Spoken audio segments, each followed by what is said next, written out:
네, 이제 우리 하나님 말씀 같이 살펴보도록 하겠습니다. 오늘 우리에게 주신 하나님 말씀은 신약 성경 사도행전 18장입니다.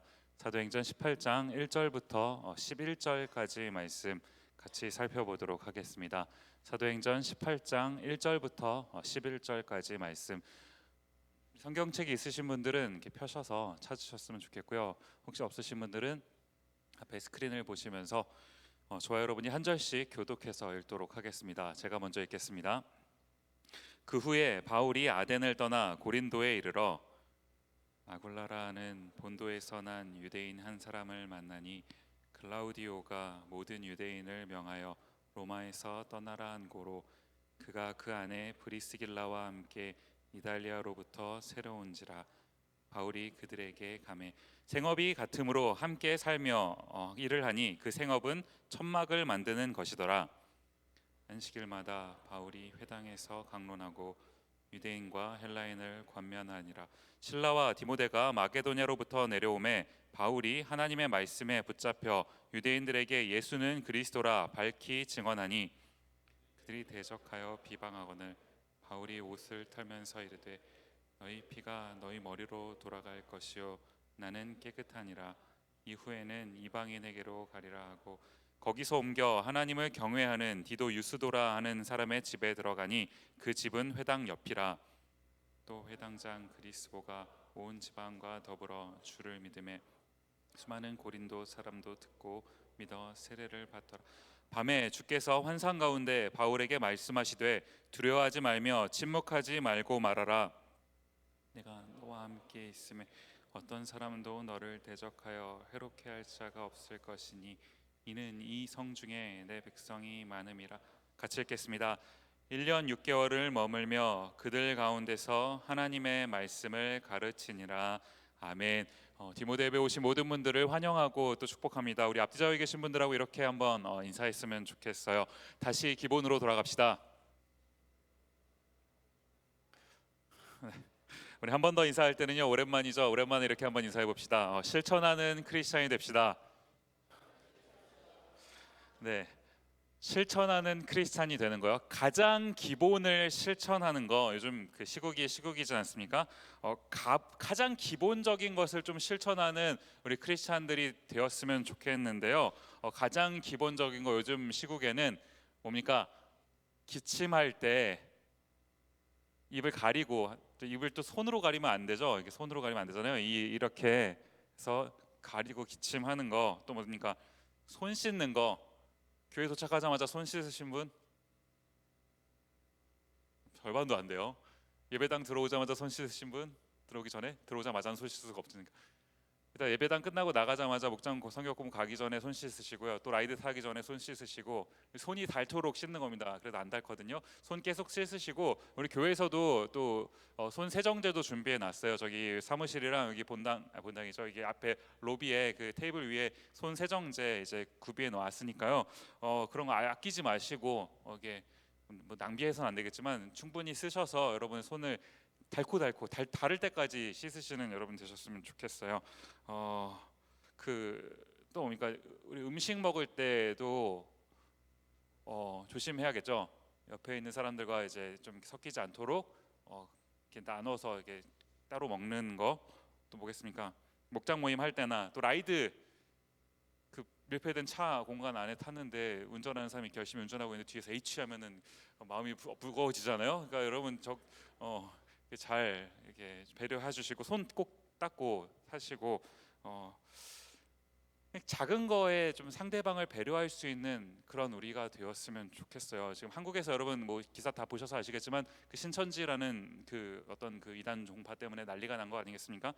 뭐 제가 내용 설명하지 않아도 다 아실 거라고 생각을 해요. 우리가 그들을 만약에 조금 나쁘다, 뭐 조금 잘못했다라고 비난한다면 그럼 우리는 좀 달라야 되지 않겠습니까? 정말 기본을 실천하는 우리 실천하는 크리스찬이 되었으면 좋겠어요. 상대방을 배려하는 거는요 가장 기본 중에 기본인 겁니다. 가장 기본 중에 기본이요. 성경에도 써 있어요. 누가복음 6장 31절. 한번 같이 한번 읽어볼까요? 시작. 남에게 대접을 받고자 하는 대로 너희도 남을 대접하라. 아멘. 정말 기본을 실천하는 실천하는 크리스찬 디모데가 되었으면 좋겠습니다. 또 한 가지 좀 당부를 드리고 싶은 게 뭐냐면 우리가 이 그 두 가지 사이에서의 좀 그 균형이요.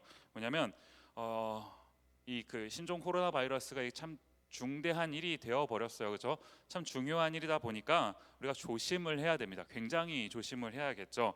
그러나 또 한 가지 측면에서는 뭐냐면 우리가 또 너무나 지나친 어떤 그 불안은 좀 경계를 해야 될 필요가 있다라고 생각을 해요.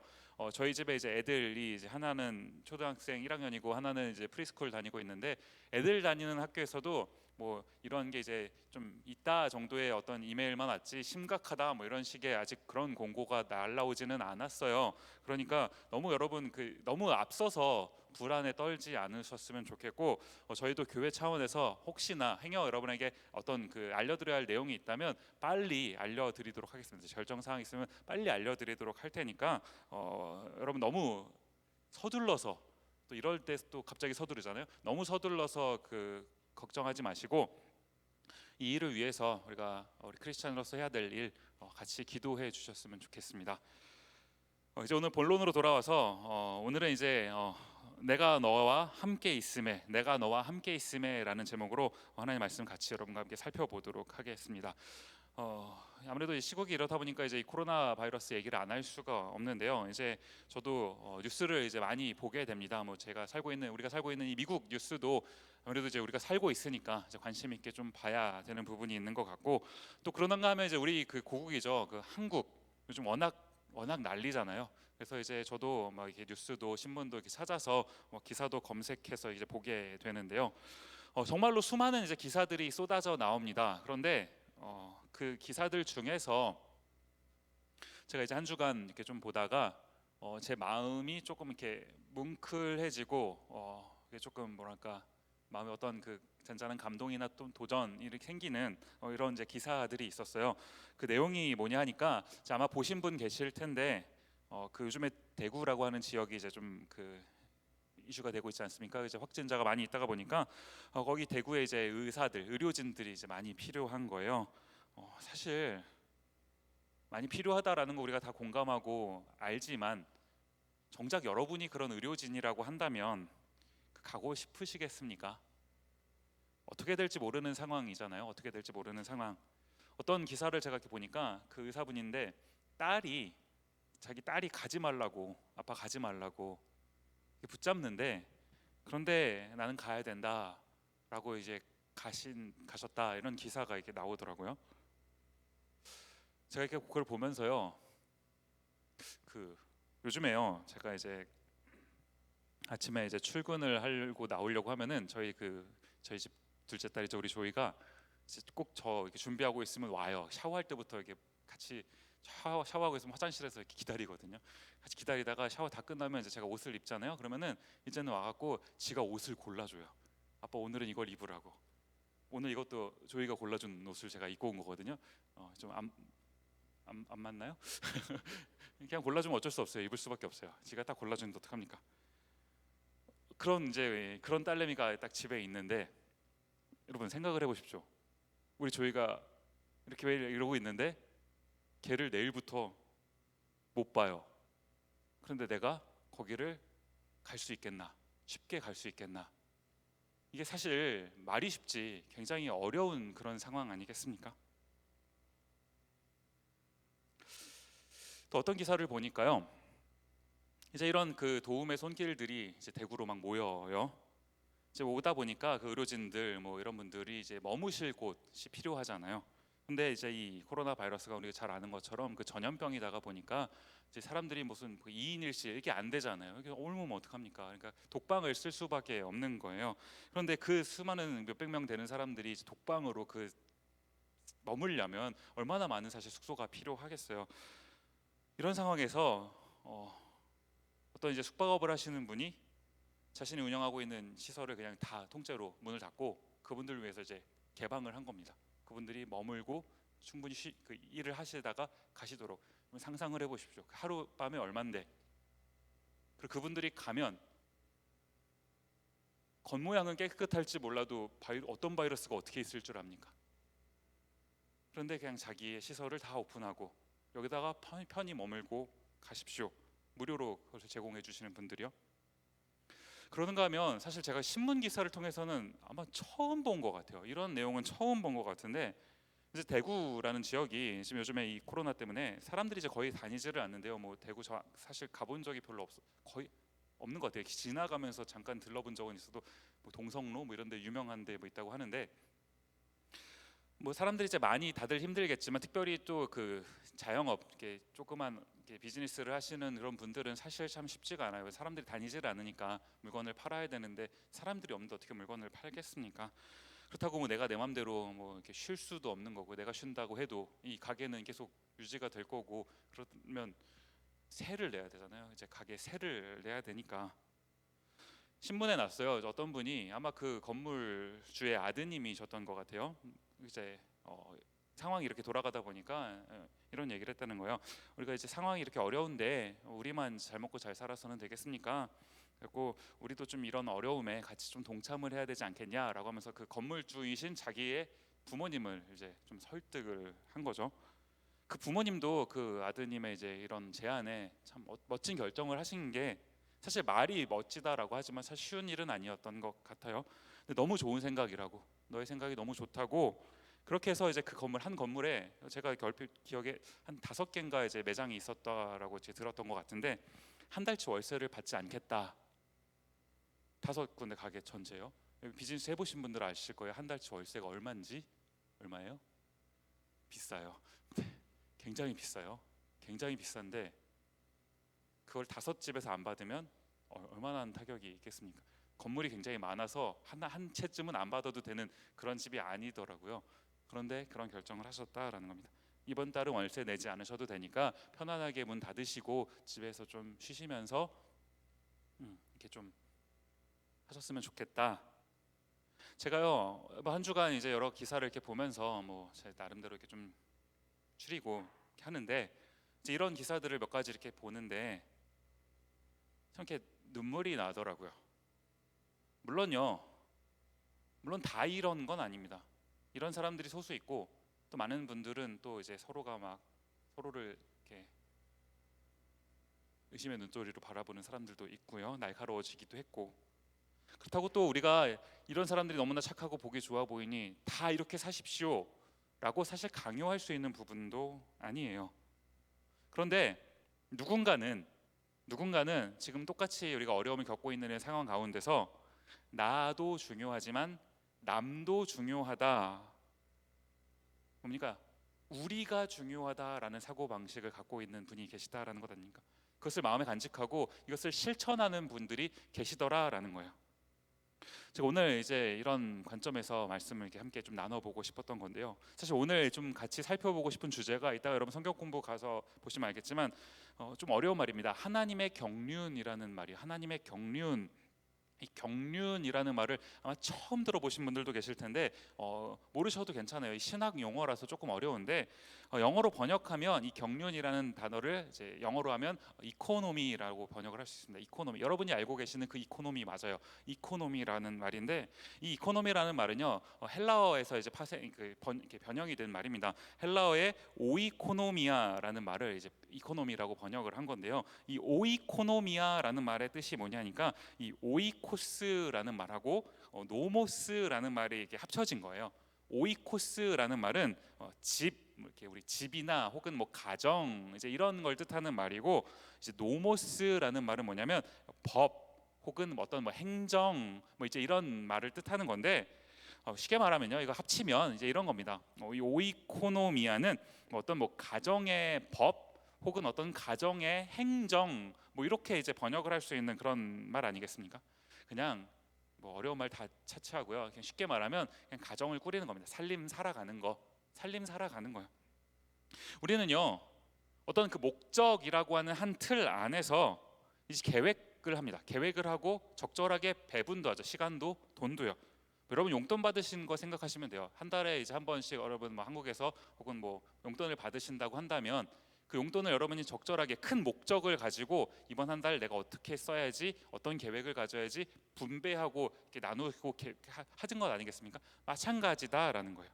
그러니까 이런 것을 우리가 오늘 여기서 하나님의 어떤 경륜, 하나님의 어떤 행정, 하나님의 어떤 뭐 그런 하나님의 나라, 하나님의 가정의 어떤 행정이라고 한다면 하나님의 어떠한 큰 목적을 따라서 그것을 적절하게 이제 배정하시고 또 계획해 나가시는 거, 이런 것을 뜻한다라는 말이에요. 그 영어 성경 중에 NLT라고 있어요. New Living Translation인가요? 이 NLT라는 성경에 보니까 이 하나님의 경륜이라는 말을 이렇게 번역을 하더라고요. God's mysterious plan, 이렇게 번역을 해요. 하나님의 어떤 mysterious plan이다라고 번역을 해놨다라는 겁니다. 이 비슷한 말 아니겠습니까? 왜 미스테리한 거냐라니까, 우리 인간은 하나님의 그 플랜을 다 볼 수가 없는 거예요. 인간인지라, 우린 연약한 인간인지라 하나님의 어떤 계획을 다 알 수가 없는 것 아니겠습니까? 그러니까 그 일이 진행되는 것이 내가 보기에는, 내 눈에 보기에는 굉장히 미스테리하게 보인다라는 거예요. 이 말에는요, 이 하나님의 플랜이 미스테리하게 좋아 보일 수도 있고요, 미스테리하게 좋지 않아 보일 수도 있는 겁니다. 내 눈에 보기에는 이 양쪽의 측면들이 다 같이 보인다고요. 그런데 내 눈에는 그것이 미스테리하게 보이지만, 그러나 그것은 하나님의 플랜이다라는 거죠. 하나님이 어떤 계획을 해놓으셨다면 그 하나님의 계획에 실수가 있으시겠냐라는 거예요. 없는 거죠. 그러니까 우리가 할 일은 뭐냐면, 내가 지금 하나님의 계획 아래 있다라는 사실을 깨닫는 거예요. 미스테리해 보이지만 그러나 하나님의 계획 아래 지금 내가 있다라는 것을 깨닫고 지금 이 안에서 내 할 일을 찾는 거예요. 내가 무엇을 해야 될까 고민하고 집중하는 거, 그게 크리스찬들이 살아가야 될 삶의 태도다라는 겁니다.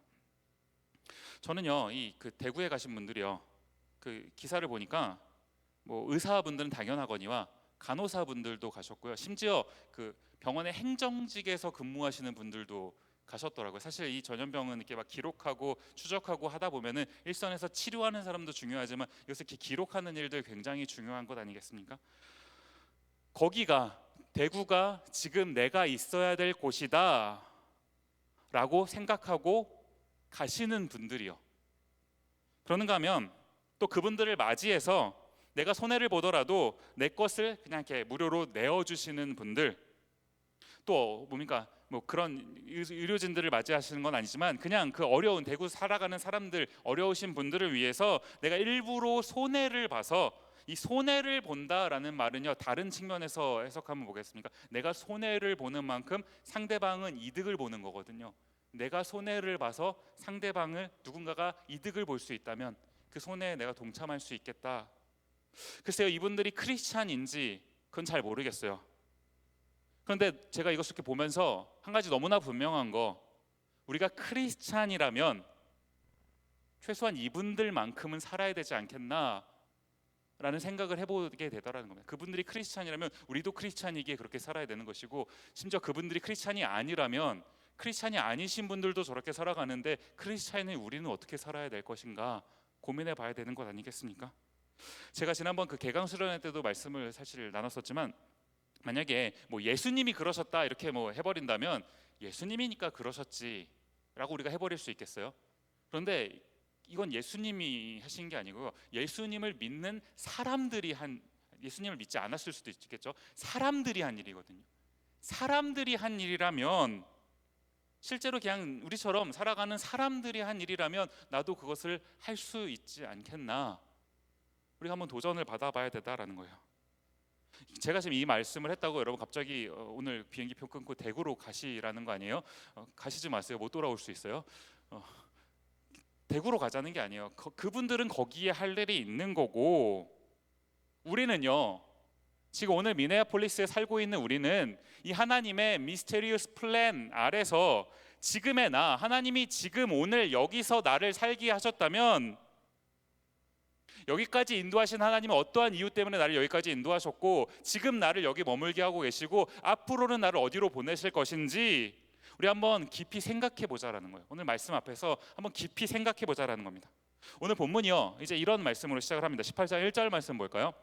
그 후에 바울이 아덴을 떠나 고린도에 이르러, 그 사도행전에 보면은 그 이 바울이라는 사람의 그 행선지, 바울이 이렇게 막 다니거든요. 그 다니는 그 길의 행선지가 이제 구체적으로 소개가 되어 있습니다. 이제 어떤 사람들은 이것을 이렇게 추려가지고 뭐 바울의 1차 뭐 전도 여행이다, 2차 선교 여행, 뭐 3차 전도 여행 뭐 이러면서 이렇게 쭉 이렇게 나누시기도 해요. 저도 그 언제죠? 2007년에 이제 한창 총신대 그 신대원 신학대학원 그 입시 공부를 1년 동안 했는데 이거 외워야 되거든요. 문제로 나오니까. 진짜 총신 신대원 문제가 정말 조금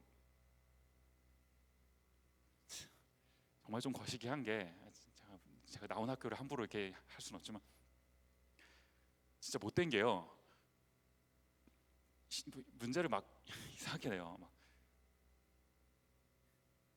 시편이 길잖아요.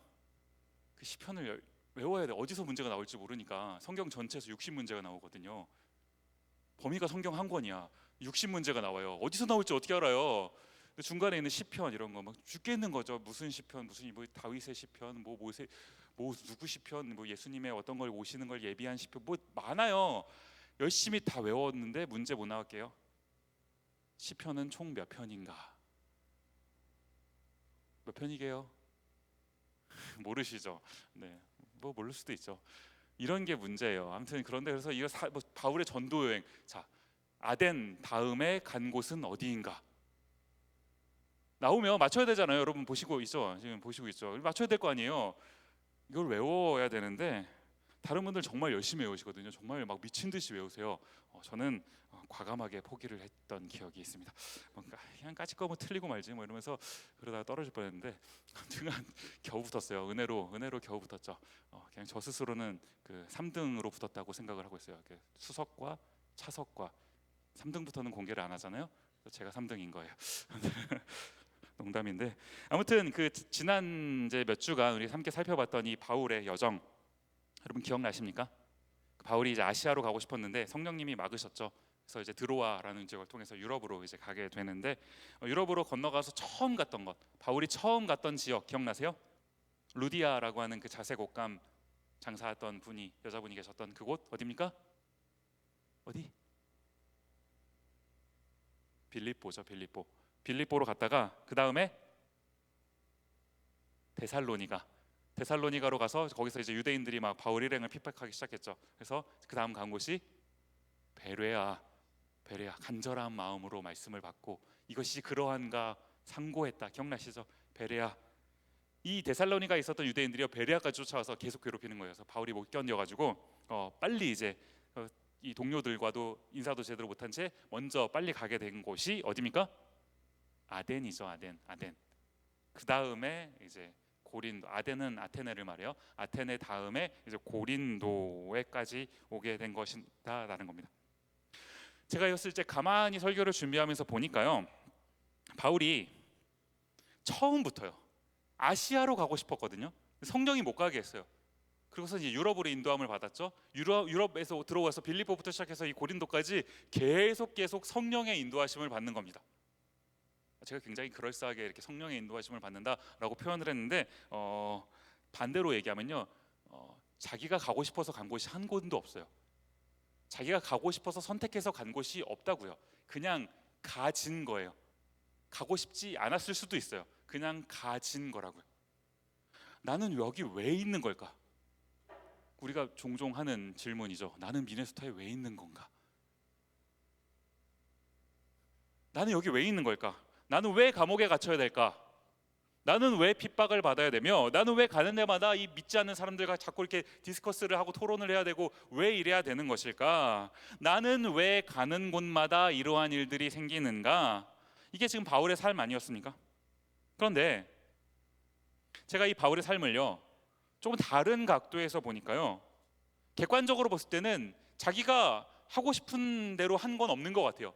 자기가 가고 싶은 대로 간 곳은 없는 것 같아요. 그런데 어딜 가나 바울이 할 일이 있었다고요.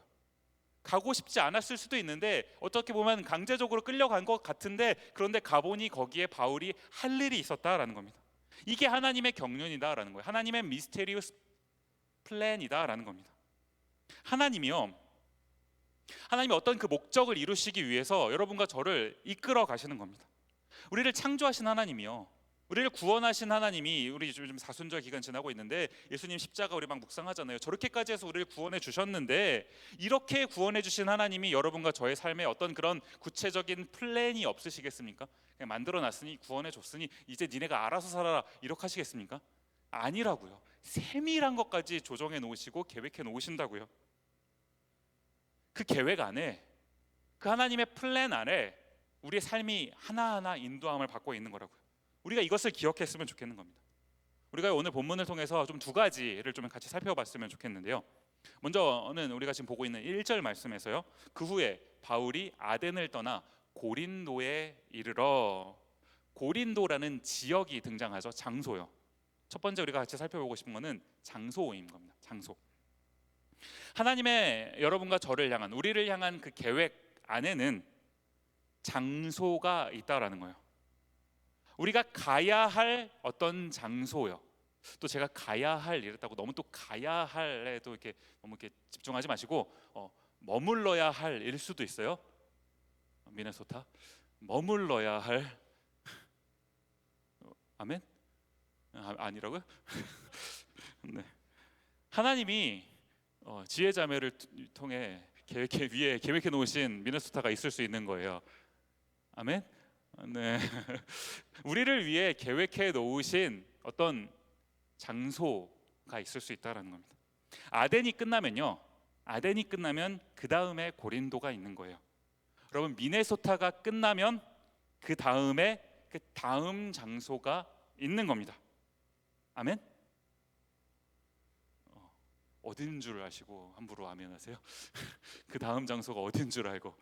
그렇죠? 미네소타가 끝나면, 미네아폴리스가 끝나면 그 다음 장소는 세인트폴이죠.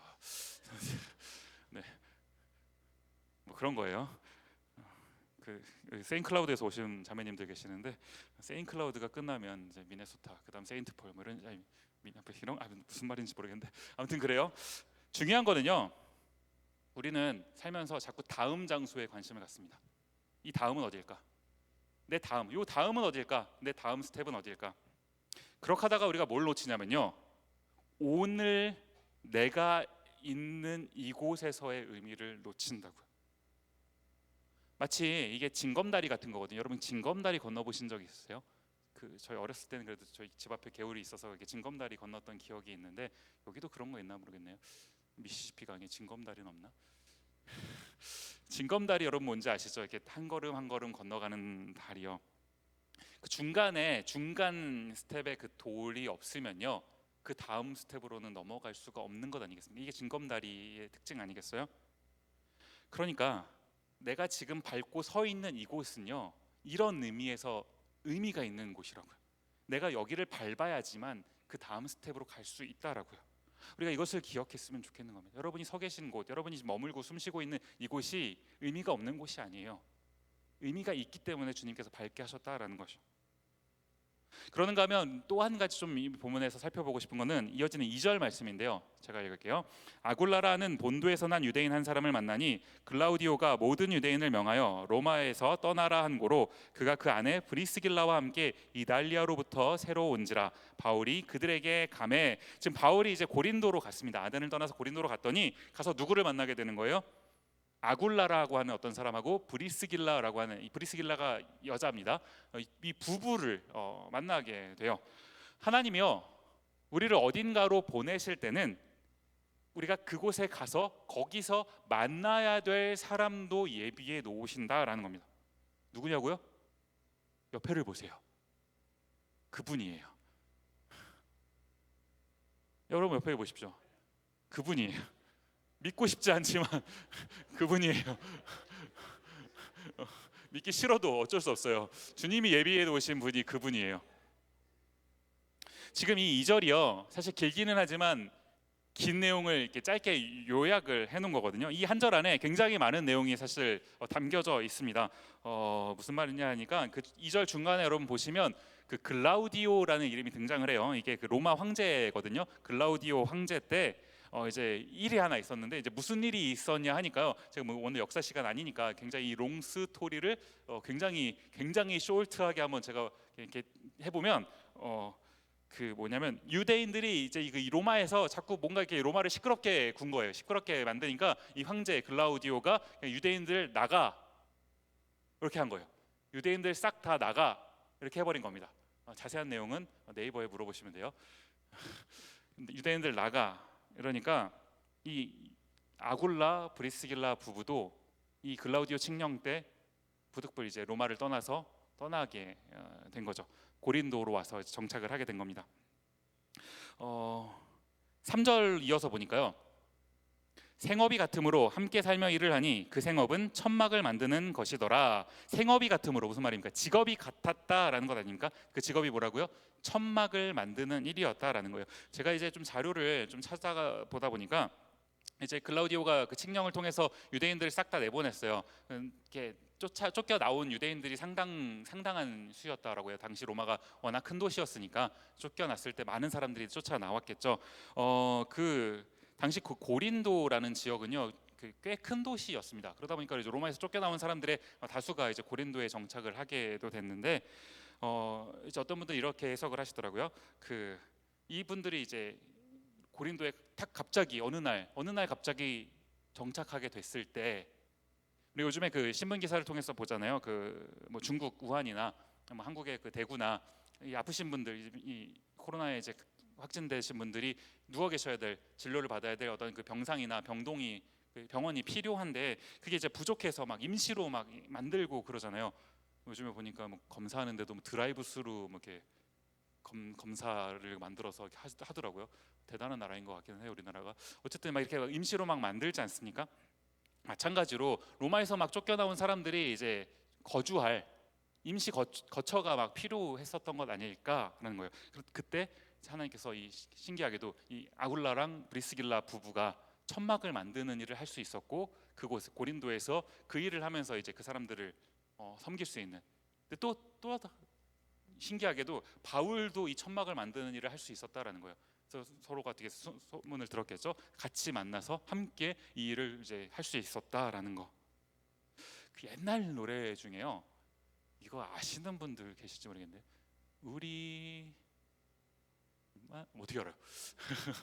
만남은 우연이 아니야. 아세요? 모르는 척 하지 마요. 자기는 알잖아. 이게 그 옛날에 그 노사연 씨가 부른 그 만남이라는 그 찬양이 아니라 뭐죠? 그 노래인데 1989년도 노래거든요. 1989년도에 나는 생물체로 있었다. 그래서 생물체로도 안 계셨던 분들 상당히 계셨을 것 같은데 1989년도의 노래인데 참 가끔 보면은 굉장히 은혜가 되죠. 우리 만남은 우연이 아니야. 우리가 보기에는 우연처럼 보이는 일들이 있지만 사실 이렇게 보면요, 성경을 통해서 우리가 하나의 그 샘플을 보는 거거든요. 바울이라는 사람의 어떤 삶을 통해서 우리를 사실 이렇게 비추어 보게 되는 거거든요.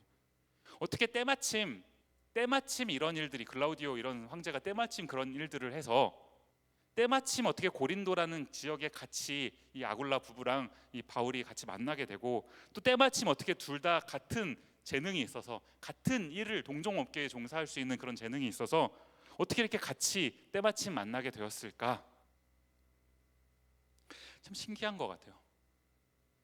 이 3절 말씀에서 생업이 같았다. 직업이 같으니까요. 텐트 만드는 일, 텐트 만들면서 뭐 했겠어요? 뭐 했겠습니까? 바울이 원래 뭐 하던 사람인데요? 예수님 전하던 사람이잖아요. 지금 복음의 어떤 열정으로 막 충만한 사람이잖아요. 텐트 만들면서 바느질하면서 무슨 얘기했겠습니까? 예수님이 말이야 얘기하지 않았겠어요? 밤이나 낮이나, 이따 우리 찬양할 건데 밤이나 낮이나 텐트 만들면서 하지 않았겠어요? 이렇게 바울한테 좀 표현이 세뇌는 아니지만 예수님 얘기를 밤이나 낮이나 듣다가 보니까 어떻게 된 겁니까? 우리 고린도, 지금 고린도니까요. 고린도 전서로 가셔서요. 16장 19절 말씀 보시면 이런 말씀이 있어요. 제가 읽을게요. 아시아의 교회들이 너희에게 문안하고 아굴라와 브리스가와 그 집에 있는 교회가 주 안에서 너희에게 간절히 문안하고, 중간에 보시면 아굴라와 브리스가, 아까 브리스길라의 어떤 다 이렇게 똑같은 거예요. 아굴라와 브리스가와 그다음 보시면 그 집에 있는 교회예요. 아굴라 부부의 집이 뭐가 되었다고요? 교회가 되었다라는 겁니다. 당시에 이 고린도라는 지역은요, 여러분 좀 이렇게 역사책 뒤져보시면 아시겠지만 당시 고린도라는 지역은 그 타락의 어떻게 보면 그 끝을 정말 달리던 그런 지역이에요. 제가 정말 죄송한 표현이라 쓸까 말까 고민을 했었는데 그냥 이해하고 좀 들어주시면, 이해를 돕기 위해서 여러분 들어주시면, 당시에 그냥 고린도 여자, 고린도 여성 이렇게 얘기를 하면요, 매춘부다라고 똑같이 이해를 해도 과언이 아닐 정도로 그런 지역이 당시 고린도라는 지역이었다는 겁니다. 그런데 그곳에 하나님께서 바울을 보내셔서 한 가정을 세우시고 그 가정을 교회로 만드시고 그 가정을 통해 하나님 하시고 싶은 어떤 일을 이루어 가시는 거예요. 본문으로 돌아와서요, 사도행전 18장 8절 말씀 보시면, 또 회당장 그리스보가 온 지방과 더불어 주를 믿으며, 그다음 보시면 수많은 고린도 사람도 듣고 믿어 세례를 받더라. 어떤 여러분 이 구절을 통해서 하나님의 어떤 그 빅픽처, 하나님의 어떤 그 큰 그림이 보이십니까? 고린도 지역은요, 복음이 너무나 필요했던 곳이라고요. 복음을 들어서, 복음을 듣고 믿어서 하나님의 백성이 되어야 될 사람들이 너무나 많았던 그런 지역이더라고요. 그렇기 때문에 하나님은 그곳에 바울이라고 하는 한 사람을 선택하셔서 보내신 거예요. 그들에게 필요했기 때문에. 제가 성경을 보니까요, 성경을 이렇게 가만히 묵상하고 보니까 바울도 참 쉽지 않았던 것 같아요. 타락한 도시 가운데서 복음을 전하는 일이 결코 쉽지 않았던 것 같습니다. 9절 말씀 가서 보시면, 밤에 주께서 환상 가운데 바울에게 말씀하시되, 그다음 보시면 두려워하지 말며 침묵하지 말고 말하라. 두려워하지 말며 침묵하지 말아라. 무슨 말입니까? 반대로 말하면 뭐예요? 바울이 지금 두려워하고 있었다는 거거든요. 말이 차마 안 떨어져서 어떻게 해야 될지 두려워하고 있었다라는 겁니다. 바울이 지금 고린도라고 하는 어떤 이 타락한 도시 앞에서 주의 어떤 복음을 전해야 되는 이 두려운 바울의 모습, 바울의 이 모습이 사실 여러분과 저의 모습과 상당히 닮아 있지 않습니까? 고린도만 타락한 지역인가요? 고린도만 주의 복음이 필요한 것입니까? 고린도만 크리스찬들이 할 일이 있는 어떤 그런 지역이냐라고요. 저와 여러분이 지금 살고 있는 이 곳, 이 지역이요, 여러분이 공부하고 계신 그 학교, 여러분이 일하고 계시는 그 직장, 여러분이 함께 살고 계시는 그 곳의 룸메이트, 또 뭐 동아리 하시는 분들, 심지어 여러분이 지금 와서 여기서 신앙생활 한다고 하고 있는 이 디모데요, 하나님이 왜 여러분을 그곳에 두셨겠습니까? 10절 말씀 가서 보시면요, 내가 너와 함께 있음에 어떤 사람도 너를 대적하여 해롭게 할 자가 없을 것이니 이는 이 성 중에 내 백성이 많음이라 하시더라. 오늘 대구 얘기 굉장히 많이 하게 되는데, 대구에 그 의료진들이 왜 갔습니까? 왜 갔어요? 그들을 필요로 하는 사람들이 거기 있으니까. 나를 필요로 하는 사람들이 거기 있으니까 그 사람들이 갔다고요. 바울이 고린도에 왜 갔습니까? 고린도에 바울을 필요로 하는 사람들이 있었기 때문에, 바울이 복음을 전해줘야 그 복음을 듣고 하나님의 백성이 될 사람들이 고린도에 있었기 때문에 하나님이 보내셨다고요.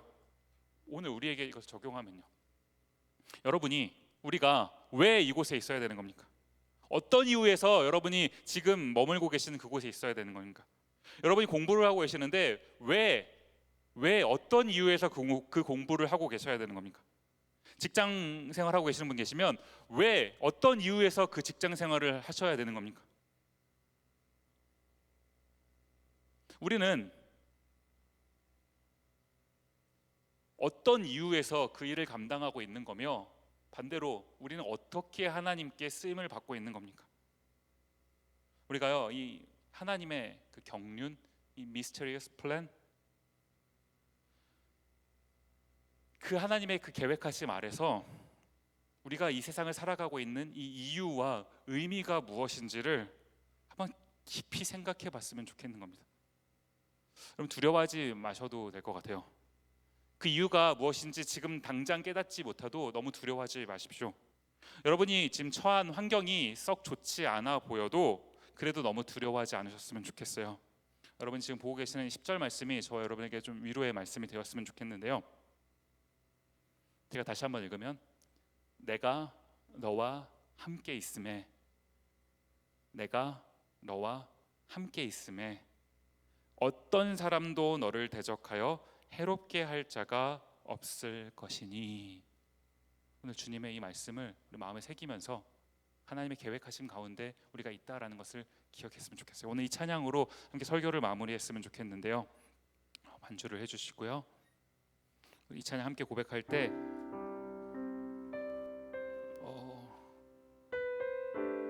하나님이 여러분에게 주시는 어떤 그 마음의 담대함이 생겼으면 좋겠어요.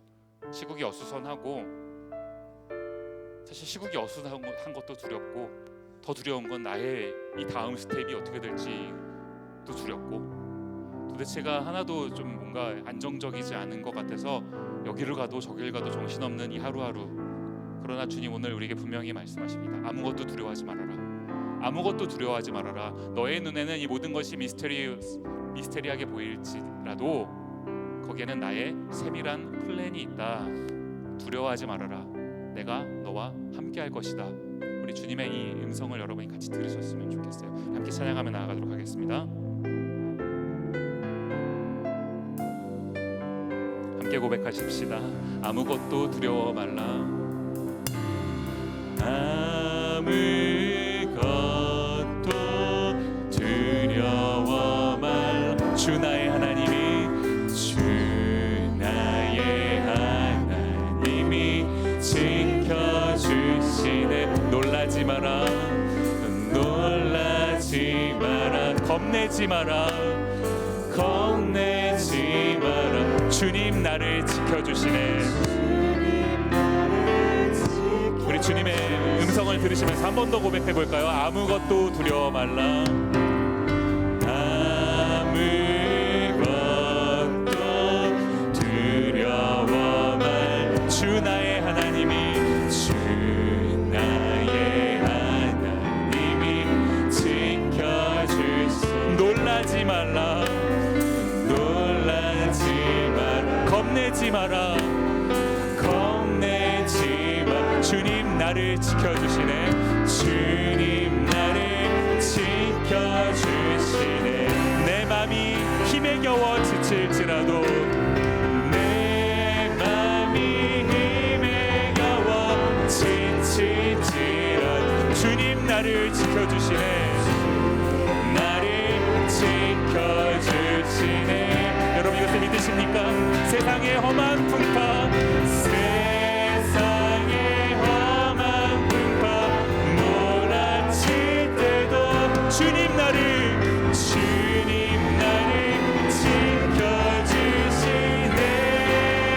주님은 나의 산성, 주님은 나의 산성, 주님은 나의 영, 주님은 나의 소망, 주님은 나의 손, 나의 힘이 되신 여호와. 우리 처음부터 한 번만 더 고백할까요? 아무것도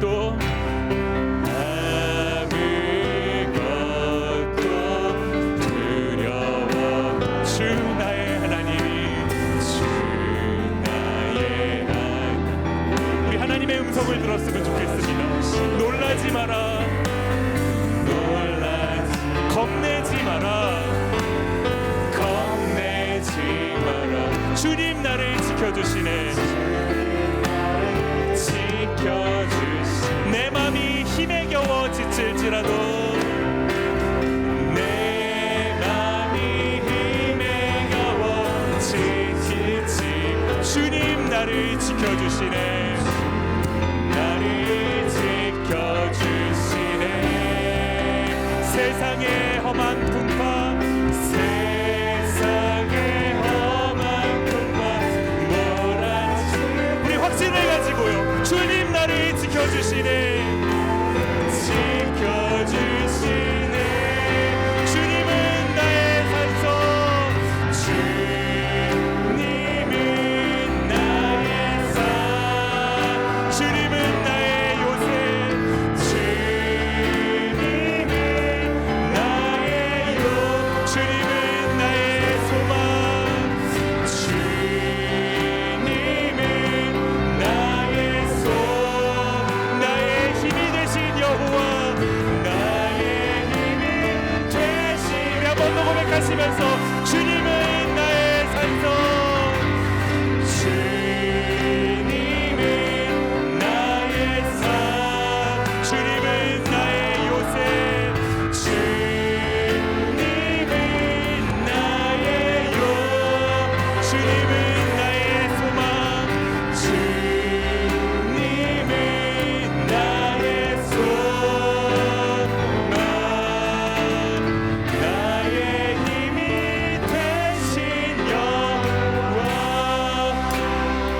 연주를 들으시면서 한번 눈을 감고 같이 기도했으면 좋겠습니다.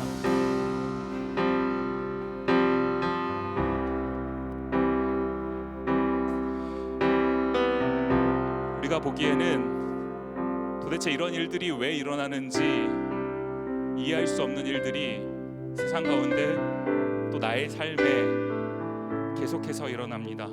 미스테리해 보여요. 도대체 이런 일들이 왜 하필 나만, 왜 나는 이런 일들을 지나야만 하는 것인가?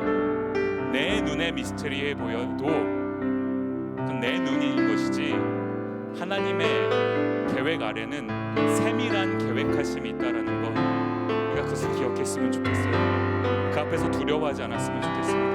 걱정하지 않았으면 좋겠습니다. 주님이 나를 향한 그 계획이 있으시고 주님이 나를 붙잡고 이끌어 가실 것이기 때문에 어떠한 상황 속에서도 나는 주님과 함께 갈 것입니다. 이것을 의지하고 이것을 믿고 고백하며 나아가는 저와 여러분이 되었으면 좋겠어요. 함께 기도하실 때 주님, 내가 주님을 믿기를 원합니다. 어떤 상황 속에서도 주님을 믿기를 원합니다. 주님, 내 손 꼭 붙잡아 주시옵고 주님, 나를 인도하여 주시옵소서. 우리 고백하며 함께 기도하며 나아갔으면 좋겠습니다. 같이 기도하시겠습니다.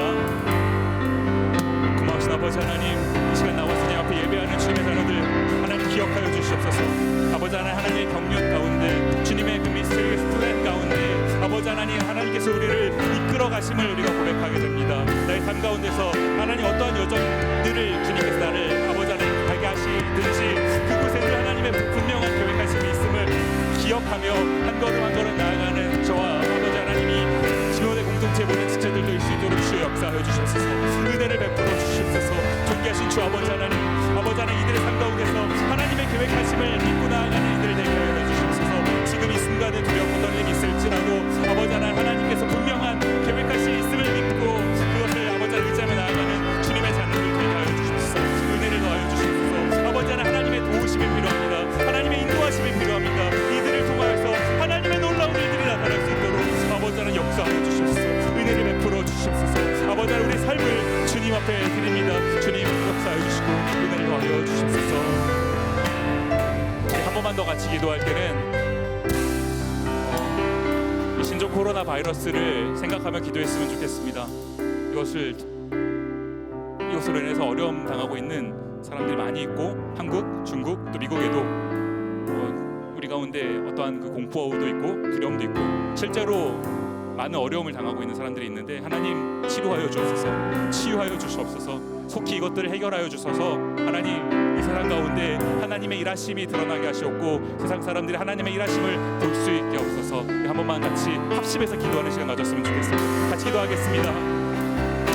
고마우신 아버지 하나님, 코로나 바이러스로 인해서 많은 사람들이 어려움 가운데 있고 아픔 가운데 있습니다. 아버지 하나님 찾아가 주셔서 아버지 하나님 위로하여 주시옵고 아버지 하나님 속히 이 문제를 해결하여 주시옵소서. 아버지 하나님 참 두렵고 떨림이 아버지 하나님 있습니다. 아버지 하나님의 그 치료하심이 필요합니다. 찾아가셔서 치유의 감사를 바라시옵고 아버지 하나님 그들이 아버지 하나님 회복될 수 있도록 아버지 한국 땅이 중국 땅이 세계 열방이 이 문제로부터 해결당할 수 있도록 아버지 역사해 주시고 은혜를 더하여 주시옵소서. 주님의 일하심이 있게 하여 주시옵소서. 아버지 하나님의 일하심을 볼 수 있는 저희 모두가 될 수 있게 하여 주시옵소서. 아버지 하나님 곳곳에 주의 도움이 필요한 곳에 주님 찾아가셔서 아버지 하나님 그들을 싸매어 주시옵소서. 아버지 하나님 그들을 치유하여 주시옵소서. 역사해 주시고 은혜를 베풀어 주시옵소서.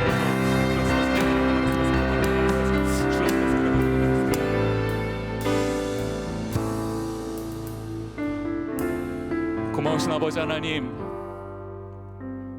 오늘 말씀을 함께 살펴보면서 바울의 삶 가운데 역사하셨던 그 주님의 모습을 우리가 함께 보았습니다. 바울에게 역사하셨던 주님이 우리의 삶에도 동일하게 역사하고 계심을 믿습니다. 우리의 눈에는 때로 이것이 미스터리하게 보이고 내 눈에는 때로 그것이 좋지 않아 보일지라도 그러나 그 가운데는 분명한 하나님의 세밀한 계획하심이 있으심을 우리가 믿고 고백하며 한 걸음 한 걸음 주님과 동행할 수 있는 저희 모두 되게 하여 주시옵소서. 특별히 이 코로나 바이러스로 인해서 많은 사람들이 어려움 가운데 있습니다. 주님 찾아가셔서 치유하여 주시옵고 하나님 속히 이 문제가 해결될 수 있도록 하나님 은혜를 베풀어 주시옵소서. 모두가 주님의 일하심을 볼 수 있도록 주님의 치유하심을 땅 가운데 나타내 보여 주옵소서. 주님의 일하심을 기대합니다. 감사드리옵고 예수님 이름으로 기도드립니다.